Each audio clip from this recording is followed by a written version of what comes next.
Bismillahirrahmanirrahim. Assalamualaikum warahmatullahi wabarakatuh. Alhamdulillahirabbil alamin. Wassalatu wassalamu ala sayyidina Muhammadin wa ala alihi wa ashabihi ajma'in. Amma ba'd. Rabbi shrah li sadri wa yassir li amri wahlul 'uqdatam min lisani yafqahu qawli. Alhamdulillah, di pertemuan kali ini insyaallah kita akan lanjutkan belajar kita bersama tentang evaluasi pembelajaran. Di evaluasi pembelajaran ini, di pertemuan sebelumnya kita sudah membahas bagaimana konsep-konsep dasar dari evaluasi. Insya Allah di pertemuan kali ini kita akan belajar bersama bagaimana jenis-jenis dari evaluasi. Kemudian setelah kita mengetahui jenis-jenis dari evaluasi, makna dari evaluasi itu sendiri, insya Allah kita akan belajar di pertemuan kali ini. Marilah kita mulai pertemuan kali ini dengan bersama membaca basmalah. Bismillahirrahmanirrahim.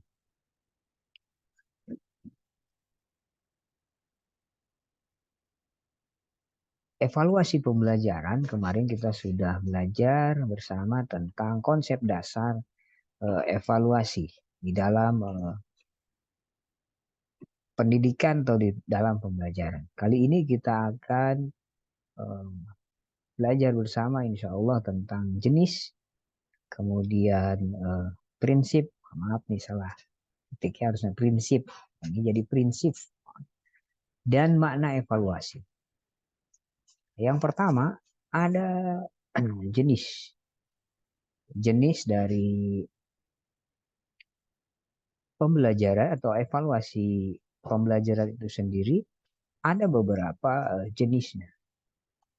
Kalau kita simpulkan kira-kira ada 5 dari jenis-jenis evaluasi yang biasa dilakukan oleh seorang guru.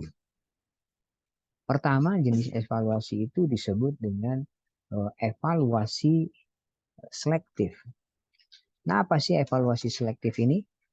Evaluasi selektif adalah evaluasi yang dilaksanakan untuk keperluan seleksi. Nah, di mana pada seleksi ini kemudian ditentukan siapa yang berhak atau dapat mengikuti suatu program pendidikan dan siapa yang tidak berhak atau tidak dapat mengikuti program tersebut.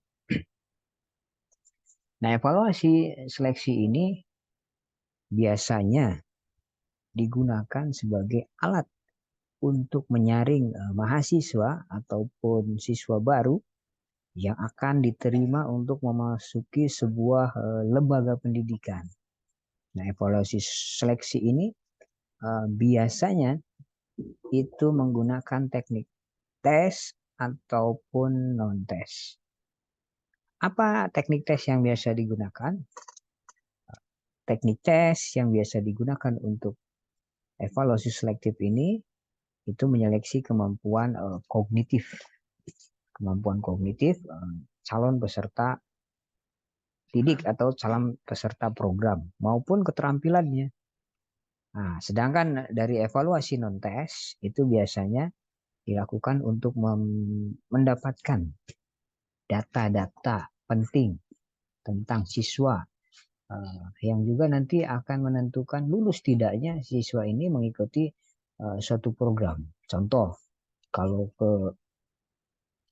kepolisian misalkan tinggi badannya, kemudian umurnya, giginya, matanya minus atau tidak, dan lain sebagainya. Nah, dengan dilakukan evaluasi seleksi ini, nanti dari situ dapat dipilih orang-orang terbaik dari peserta seleksi untuk mengikuti program atau lembaga pendidikan itu. Nah, itu seleksi jenis evaluasi pendidikan yang pertama, namanya evaluasi selektif. Nah, yang kedua, ada yang disebut dengan evaluasi diagnostik. Nah, apa sih evaluasi diagnostik ini? Nah, evaluasi diagnostik ini itu evaluasi yang dilakukan untuk mengetahui kelemahan-kelemahan yang dimiliki oleh calon peserta maupun uh, peserta yang mengikuti sebuah program. Contohnya seperti apa? Nah, evaluasi diagnostik ini pada calon peserta program itu fungsinya dilakukan untuk melihat bagaimana pengetahuan, bagaimana afeksi dan keterampilan prasyarat yang harus dimiliki oleh calon peserta tersebut. Nah, selain terhadap calon peserta program, evaluasi diagnostik juga dilakukan juga terhadap peserta yang sudah mengikuti program itu. Untuk apa? Untuk memonitor bagaimana tingkat ketercapaian program yang diikuti oleh peserta dan melihat kelemahan-kelemahan apa saja sehingga pengelola program tersebut, pengelola lembaga tersebut dapat menyesuaikan program dengan tingkat ketercapaian dan kelemahan-kelemahan yang dimiliki oleh peserta didik atau peserta program. Nah, evaluasi diagnostik ini bisa juga seperti evaluasi selektif. Bisa bentuknya tes maupun non-tes. Yang tesnya seperti apa? Yang tesnya itu digunakan untuk melihat aspek kognitif dan psikomotorik peserta didik. Dari hasil tes itu nanti akan diketahui di mana nih letak kelemahan seorang peserta didik dalam menguasai materi pelajaran. Nah, bagaimana untuk melihat aspek afektif? Untuk melihat aspek afektif dalam evaluasi diagnostik itu biasanya digunakan teknik non-tes. Alatnya apa yang bisa dipergunakan? Contoh, bisa saja untuk mendiagnostik ini dan mencari melihat aspek afektif bisa digunakan wawancara atau sosiometri atau pengamatan dan lain sebagainya. Nah, hal ini itu seharusnya dilakukan oleh guru itu beriringan dengan tes diagnostik. Nah, apabila anak mempunyai kelemahan-kelemahan dalam memahami materi seperti yang dihasilkan dari tes diagnostik ya, dengan instrumen tes gitu ya. Maka boleh jadi kelemahan itu karena sikap si anak kurang baik dalam belajar atau karena ada gangguan-gangguan lain yang menyebabkan si anak kurang nyaman di dalam belajar. Nah, jadi tes diagnostik ini bisa dilakukan dengan dua cara. Dengan tes atau dengan non-tes. Tes dengan tes berikan soal-soal. Kalau yang non-tesnya kita bisa lakukan wawancara, sosiometri, pengamatan, dan lain sebagainya. Ini yang kedua. Yang ketiga, di jenis evaluasi pendidikan itu ada namanya evaluasi penempatan atau biasa disebut dengan placement test. Nah, placement test ini adalah evaluasi yang dilakukan untuk menempatkan siswa pada kelompok-kelompok tertentu dalam suatu program yang akan dilaksanakan. Jadi di tempat-tempatkan, di placementkan di kelompok-kelompok tertentu dalam satu program yang akan dilaksanakan berdasarkan kriteria-kriteria yang diinginkan, gitu ya. Nah, evaluasi ini didasarkan pada penguasaan prasyarat. Ketika ingin mengelompokkan satu siswa, ingin menempatkan satu siswa dalam satu kelompok, maka didasarkan pada penguasaan prasyarat dan penguasaan belajar yang dimiliki oleh si siswa itu. Nah, evaluasi terhadap kemampuan prasyarat ini dan penguasaan belajar ini itu digunakan untuk menentukan kelompok nanti.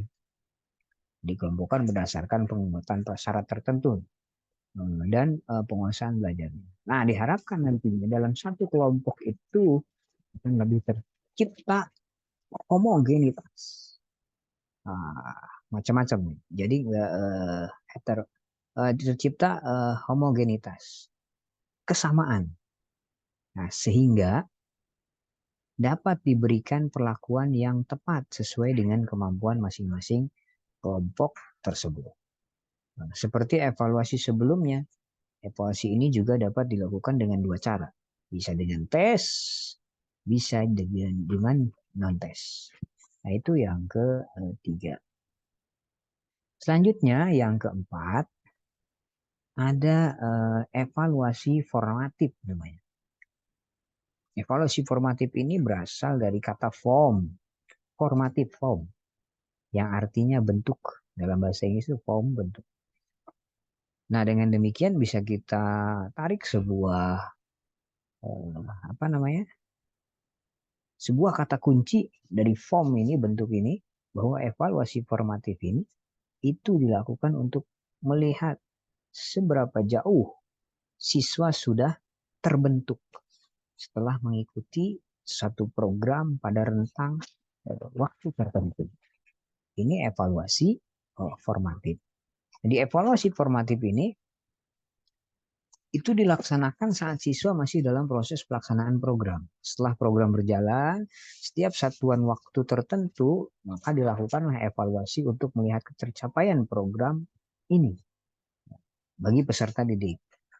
Nah, dari hasil pencapaian program, nantinya akan diketahui apakah program ini sudah berjalan dengan baik atau harus dilakukan perubahan-perubahan terhadap program itu. Ya.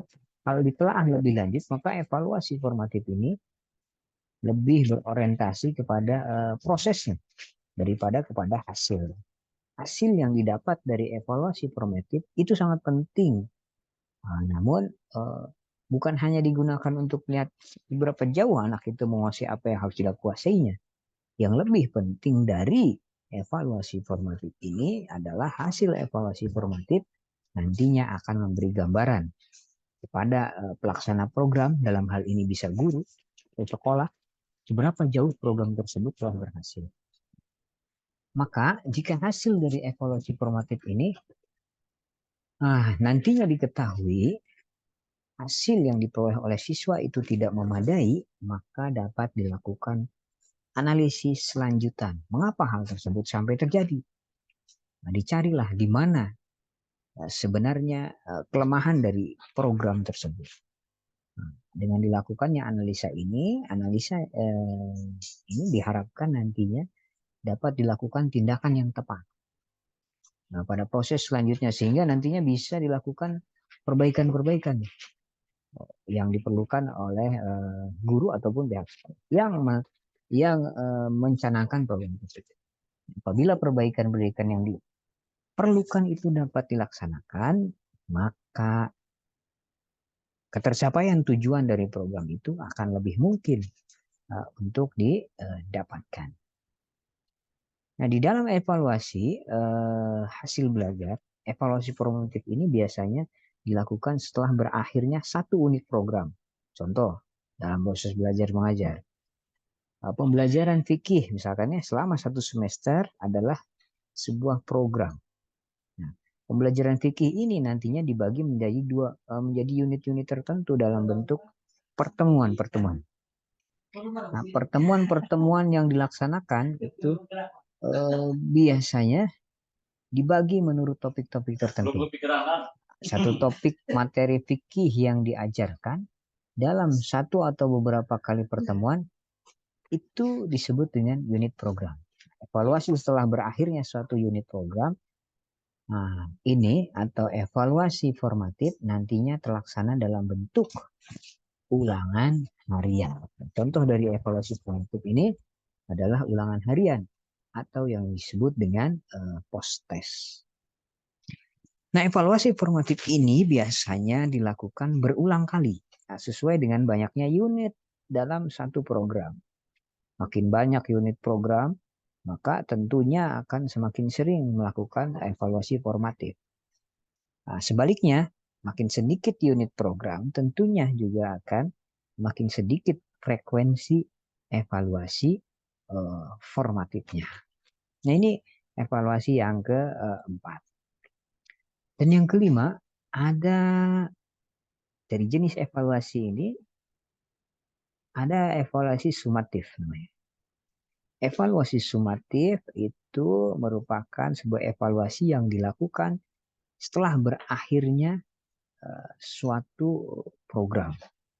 Jika program ini sudah berakhir, maka akan dilakukanlah yang namanya evaluasi sumatif.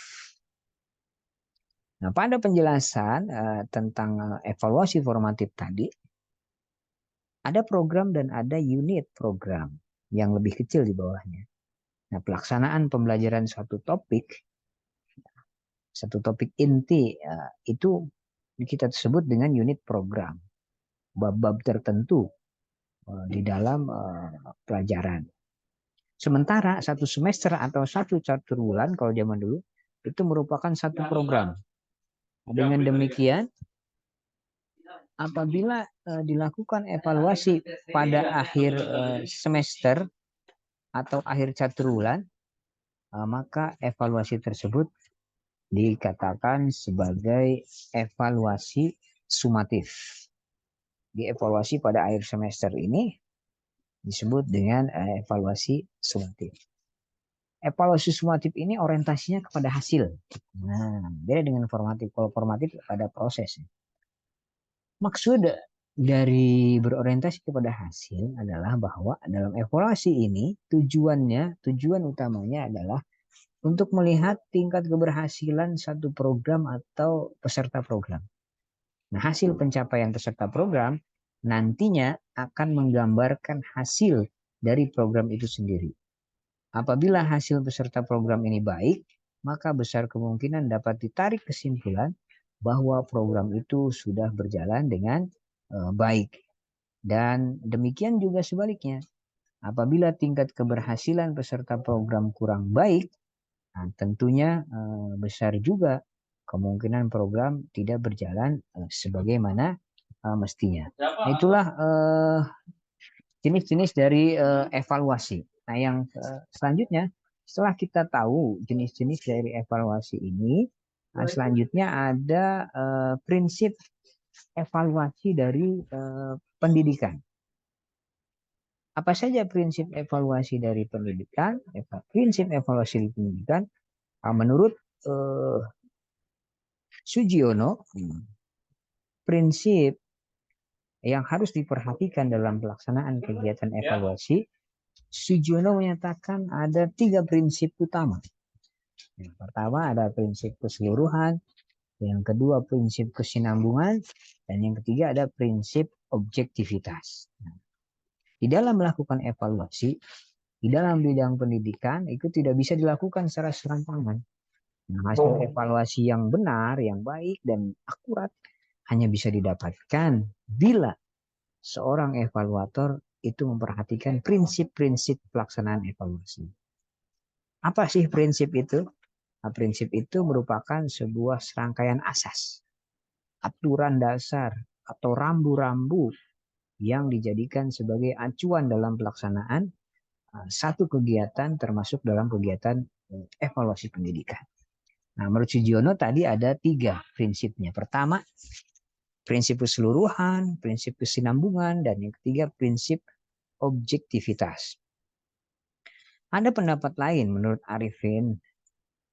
Arifin menyebutkan ada 4 prinsip yang harus diperhatikan dalam evaluasi pendidikan. Pertama, ada prinsipnya itu kontinuitas. Yang kedua, keseluruhan. Yang kedua keseluruhan atau komprehensif. Yang ketiga objektivitas, dan yang keempat kooperatif. Nah, sebetulnya dari kedua pendapat di atas sebenarnya nggak ada perbedaan. Hanya pada Arifin ada penambahan satu prinsip, yaitu prinsip kooperatif. Nah, pada dasarnya prinsip evaluasi itu bisa saja lebih dari 4 ini, seperti kedua pendapat ini. Akan tetapi keempat prinsip ini yaitu tadi kalau kita gabungkan, satu prinsip komprehensif, yang kedua kontinuitas, objektivitas, dan kooperatif, itu dapat dianggap sebagai prinsip dasar dari evaluasi pendidikan. Nah, sekarang kita kupas satu-satu.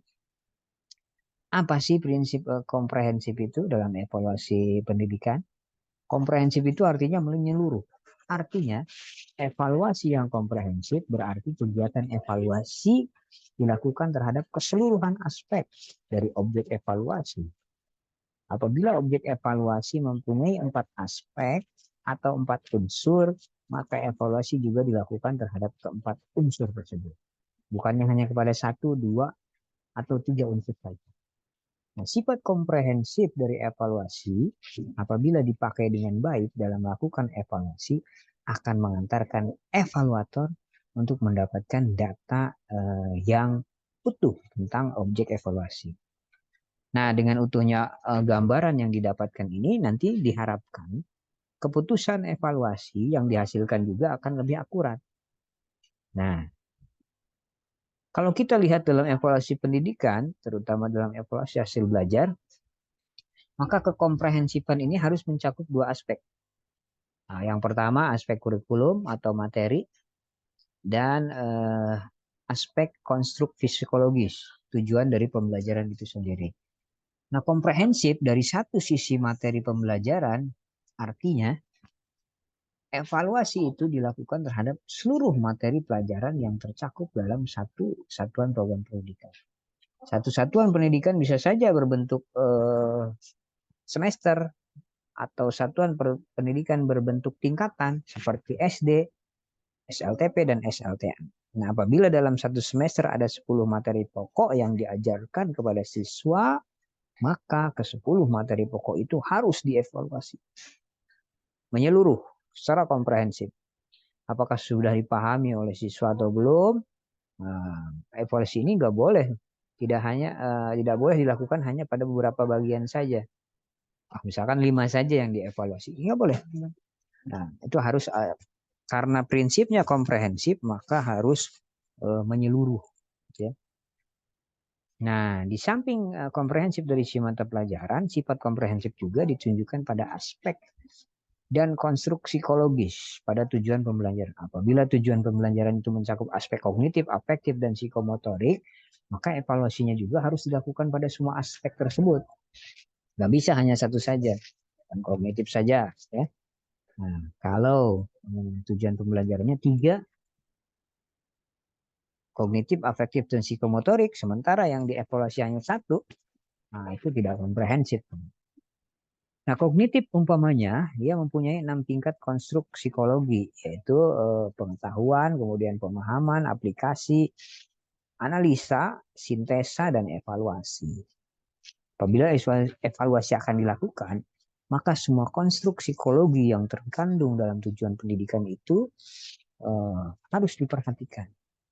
Contoh, sebuah pelajaran pada aspek kognitif, tujuan pembelajarannya mencakup 3 konstruk, yaitu pengetahuan, pemahaman, dan aplikasi. Maka evaluasinya juga harus dilakukan terhadap ketiga aspek tersebut secara proporsional. Pengetahuannya dievaluasi, pemahamannya dievaluasi, dan aplikasinya atau penerapannya juga diaplikasi. Yang kedua, prinsip dari evaluasi itu ada kontinuitas. Continuous ini artinya berkesinambungan yang dilakukan secara terus-menerus sejak awal proses belajar mengajar diadakan sampai berakhirnya satu program pendidikan. Nah, seorang evaluator yang melakukan evaluasi tidak boleh hanya melakukan evaluasi pada fase-fase tertentu saja.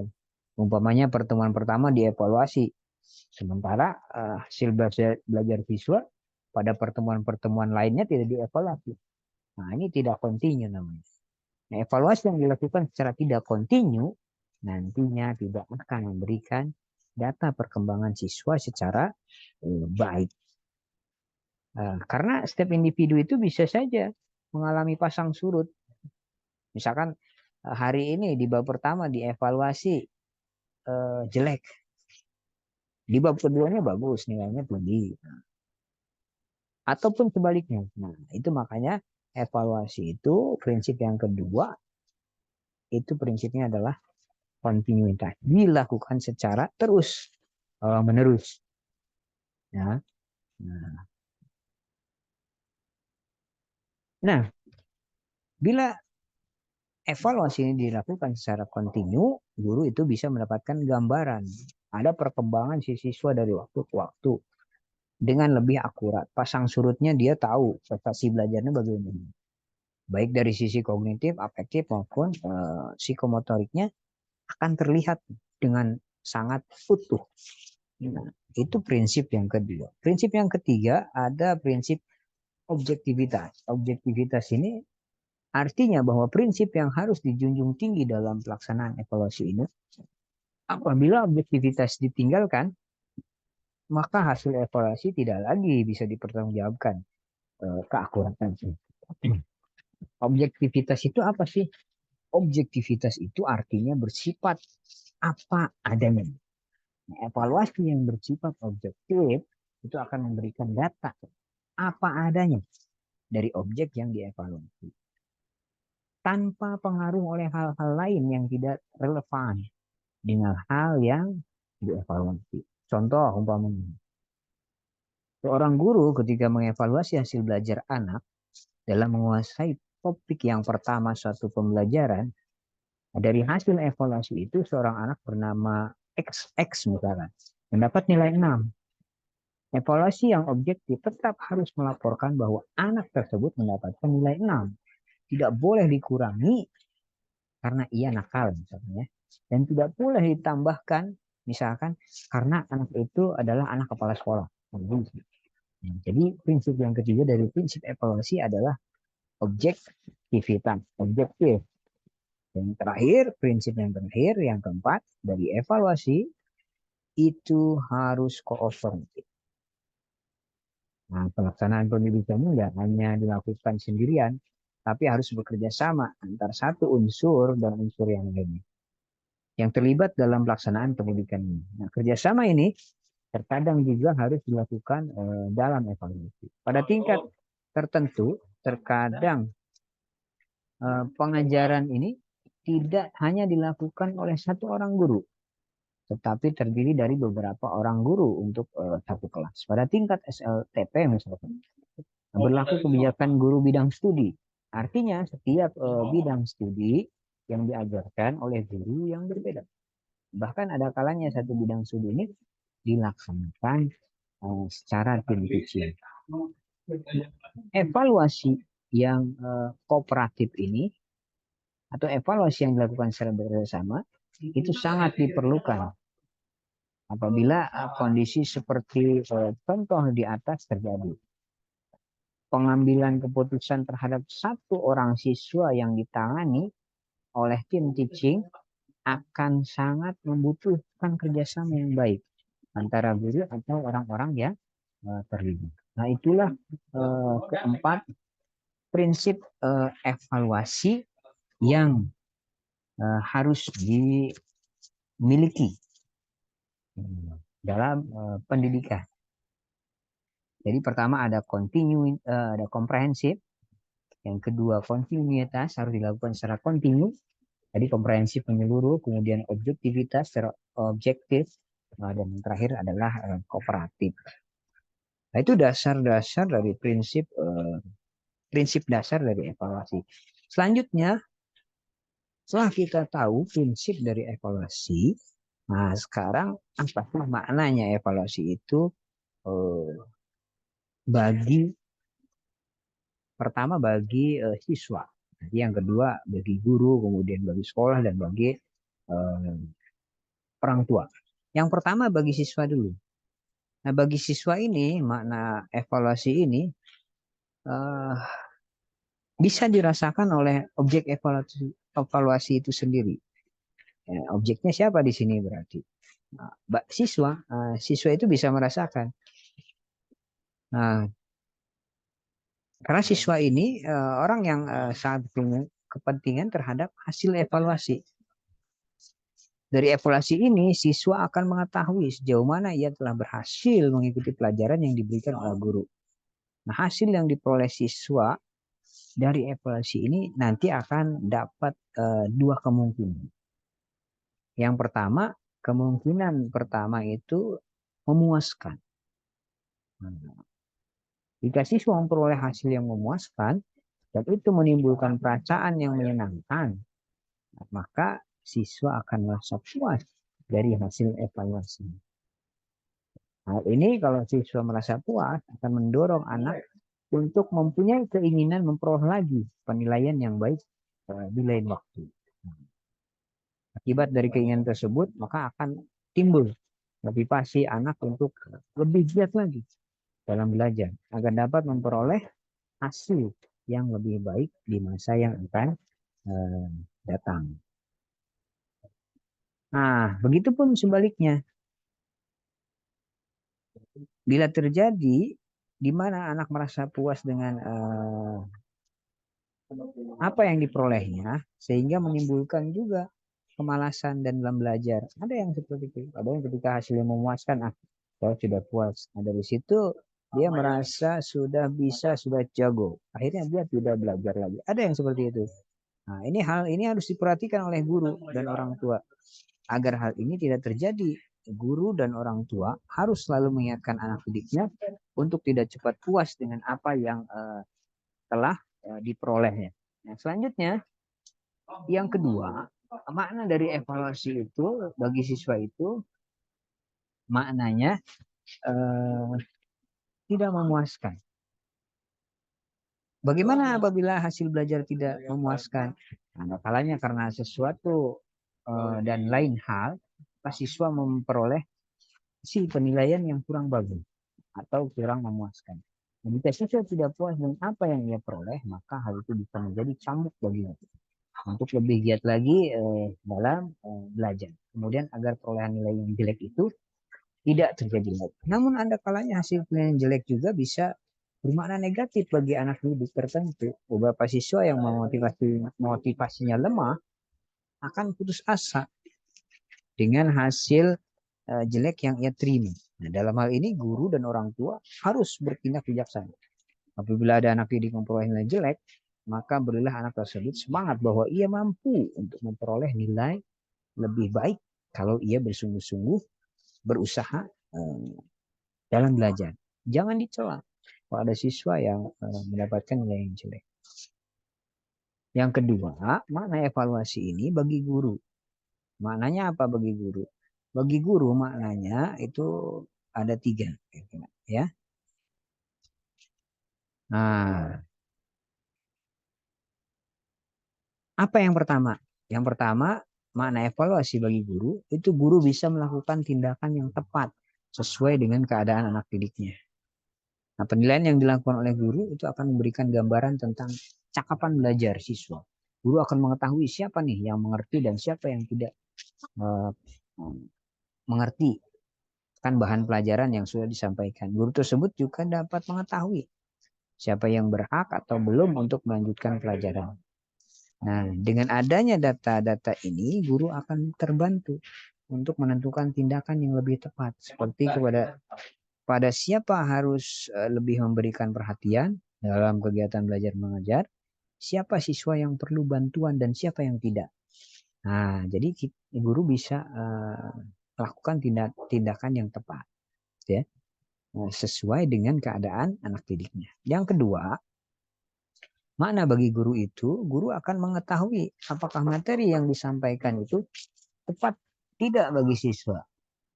Nah, materi yang disampaikan itu sudah tepat atau belum? Apakah sudah sesuai dengan tujuan pembelajaran atau belum?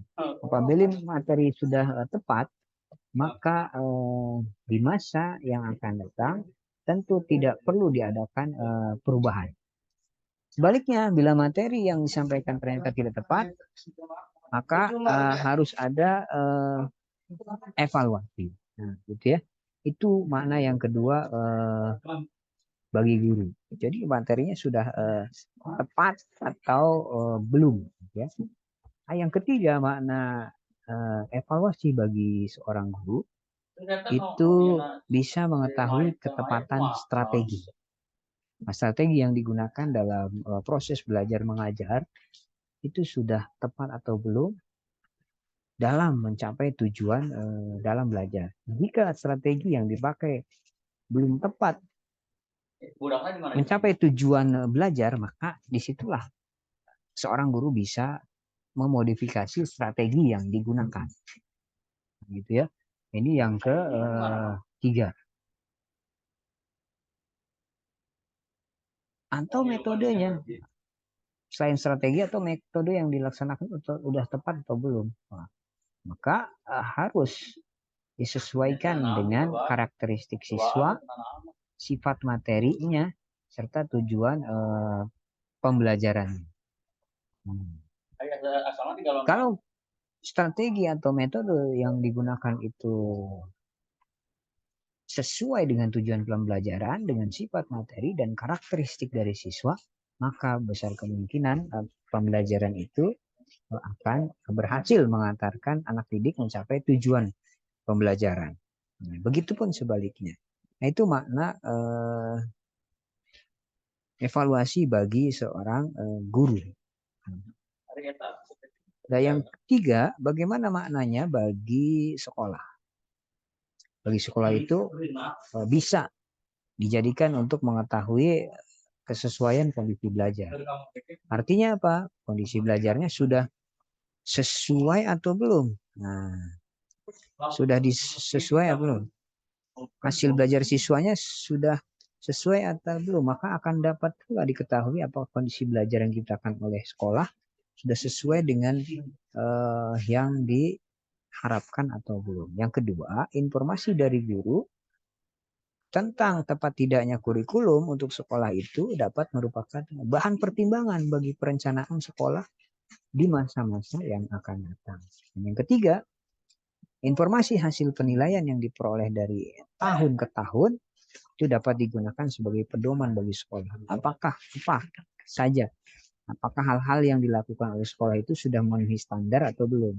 Nah, pemenuhan standar itu akan terlihat dari bagusnya angka-angka yang diperoleh oleh siswa. Dan yang terakhir, makna bagi orang tua. Evaluasi, makna evaluasi bagi orang tua, nah itu ada 3. Pertama, dari hasil belajar yang diperoleh itu, orang tua bisa mendapatkan gambaran tentang usaha belajar yang dilakukan sang anak. Apakah usahanya sudah baik atau belum? Kalau sudah, orang tua bisa mengapresiasi dengan penghargaan tertentu. Sehingga anak tetap giat belajar. Sementara kalau belum, maka orang tua bisa mendorong anak untuk lebih giat belajar. Yang kedua, mana bagi orang tua? Orang tua itu bisa mawas diri. Apabila anaknya menunjukkan prestasi yang tidak sesuai dengan kemampuannya, maka orang tua bisa membantu anak mengatasi masalah-masalah yang dihadapi. Sehingga anak bisa menunjukkan prestasi sesuai dengan kemampuannya. Dan yang terakhir, makna bagi orang tua dari evaluasi pendidikan ini atau evaluasi belajar ini, dari laporan hasil evaluasi, maka orang tua itu mendapatkan gambaran umum tentang apa saja kegiatan-kegiatan yang dilakukannya di sekolah, yang dilakukan oleh anaknya di sekolah. Sehingga bisa memberikan masukan kepada sekolah apabila kegiatan itu dirasa ada kegiatan yang kurang perlu, yang membuat anak kekurangan waktu untuk belajar dengan baik. Nah, itulah makna evaluasi bagi keempat stakeholder. Pertama bagi siswa, kemudian bagi guru, bagi sekolah, dan bagi orang tua. Nah, teman-teman semua, itulah tadi belajar kita bersama pada pertemuan kali ini.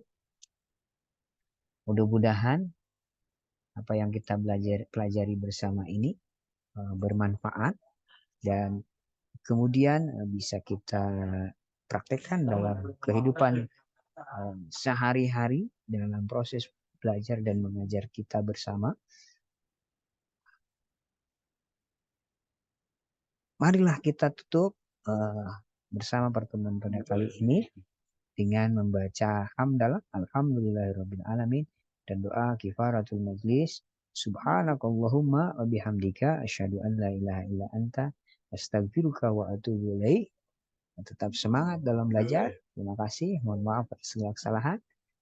Billahi taufiq wal hidayah. Wassalamualaikum warahmatullahi wabarakatuh.